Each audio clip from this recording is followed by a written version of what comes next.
ulama dan pembinaan kesadaran lingkungan dalam Insya Allah Saya Serius, Kiai Haji Abdurrahman Wahid, Gading 2024.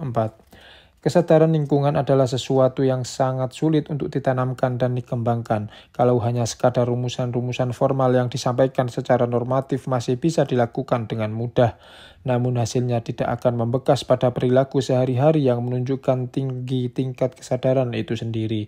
Sebuah kerangka moralitas yang bersifat normatif memang akan mendorong orang untuk berperilaku tertentu, tetapi wawasan normatif itu sendiri tidak akan berkembang menjadi sesuatu kesadaran yang berkelanjutan, yang diperlukan untuk upaya pelestarian lingkungan dan tercegahnya pencemaran lingkungan. Sebuah pendekatan lain yang tidak hanya bersifat normatif harus selalu dikembangkan guna mendorong tercapainya kesadaran lingkungan di kalangan generasi muda. Ulama sebagai panutan umat Islam akan dapat berperan serta dalam proses itu melalui pendekatan yang dimaksud. Namun itu baru akan terjadi apabila para ulama sendiri telah memiliki kesadaran akan pentingnya lingkungan dan mutlaknya pencegahan perilaku yang menyebabkan pencemaran lingkungan. Haruslah diakui bahwa justru di kalangan ulama sendirilah kesadaran akan lingkungan itu belum berkembang. Dengan demikian terjadilah sebuah proses lingkaran setan antara langkahnya kesadaran lingkungan di kalangan ulama dan kewajiban ulama membina kesadaran tersebut di kalangan generasi muda. Langkahnya kesadaran lingkungan di kalangan ulama ini adalah bagian dari masalah umum tipisnya kesadaran sosial di kalangan mereka dan kondisi kemalasan berpikir yang sudah sejak berabad-abad lamanya diidap oleh para ulama secara kolektif. Akibat dari tekanan berlebihan pada aspek normatif dari kehidupan umat, para ulama kehilangan kemampuan meneropong kehidupan dan kehilangan pijakan pemikiran keagamaan mereka pada realitas kehidupan. Sebagai akibat, mereka juga lalu kehilangan kerangka pemikiran kemasyarakatan di luar hal-hal yang bersifat normatif. Dengan hilangnya pijakan pada realitas kehidupan itu, para ulama tidak mampu memahami proses pertumbuhan masyarakat dengan baik dan dengan sendirinya gagal melakukan antisipasi terhadap perubahan-perubahan sosial yang terjadi. Lebih jauh, hal itu berakibat pada hilangnya kemampuan kontemplatif yang diperlukan untuk melaksanakan refleksi yang jernih atas jalannya kehidupan masyarakat. Manifestasi utama dari kondisi ini adalah tegarnya bahasa hukum agama dan sangat sedikitnya bahasa kemanusiaan dalam pelayanan mereka kepada umat. Kecilnya peranan wawasan konseptual dalam kehidupan umat sebagai akibat dari langkahnya dimensi kontemplatif dalam pemikiran kaum ulama itu adalah sebab utama dari kecilnya kesadaran lingkungan di kalangan ratusan juta jiwa kaum muslimin yang ada sekarang ini.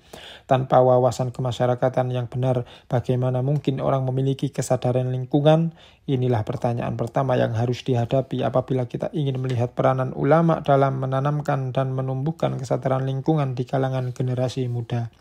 Islam tidak mengenal sistem kependekaan dan hierarki keagamaan yang independen. Karenanya lembaga keagamaan di kalangan kaum muslimin selalu berkembang sesuai dengan kondisi sosial yang dihadapi umat pada suatu masa. Di satu pihak, hal ini mencerminkan fleksibilitas sikap hidup umat dalam menghadapi berbagai tantangan zaman. Hal itu tercermin antara lain dalam kemampuan umat untuk menyelesaikan tantangan modernisasi yang dibawakan oleh peradaban barat tidak hanya secara politis, melainkan juga melalui responsi budaya yang berskala masif, melalui penyerapan nilai-nilai baru yang membawa kemajuan dengan tidak kehilangan akar-akar keimanan mereka. Umat Islam ternyata mampu mengembangkan pola dialog yang dinamis dan bergairah dengan proses modernisasi yang datang dari peradaban barat itu. Dengan demikian, menjadi jelas bagi kita bahwa upaya mendorong peranan ulama dalam menanamkan dan mengembangkan kesadaran lingkungan di kalangan generasi muda haruslah dikaitkan dengan kebangkitan pemikiran kontemplatif dan wawasan konseptual di kalangan kaum ulama sendiri. Adalah sia-sia belaka upaya untuk membuat rumusan muluk-muluk tentang pandangan Islam mengenai lingkungan hidup dan sejenisnya yang dibuat oleh orang-orang di luar lingkungan ulama sendiri. Dalam upaya seperti itu, apa yang dinamakan kesadaran internal ulama sendiri tidak muncul melalui proses penyerapan, dan dengan demikian sepi dari dinamika pergulatan pemikiran para ulama sendiri. Dengan hanya dipersenjatai materi penyadaran lingkungan, ulama hanyalah akan menjadi juru penerang yang membeo belaka kepada pelaku-pelaku lain dalam proses pembangunan kita, dan tidak memiliki otonomi penuh dalam berperan. Jika hal itu terjadi, maka proses pengembangan kesadaran lingkungan seperti itu yang dikemas dalam bungkus-bungkus normatif hanya akan tersaji bagi upaya penyadaran yang tidak memiliki makna apa-apa bagi generasi muda.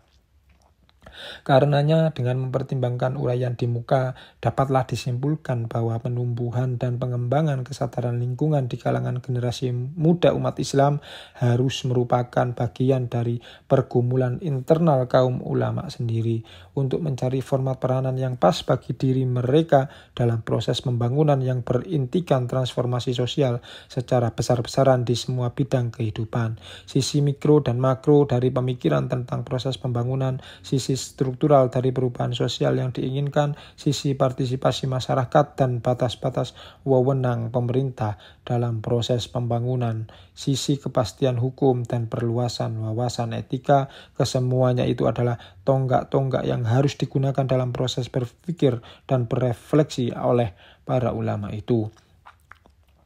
Kesadaran lingkungan sebagai butir pemikiran haruslah diproyeksikan kepada sisi-sisi tersebut apabila diinginkan terjadinya proses saling menyerap yang baik antara kaum ulama dan generasi muda muslim yang menjadi umat mereka.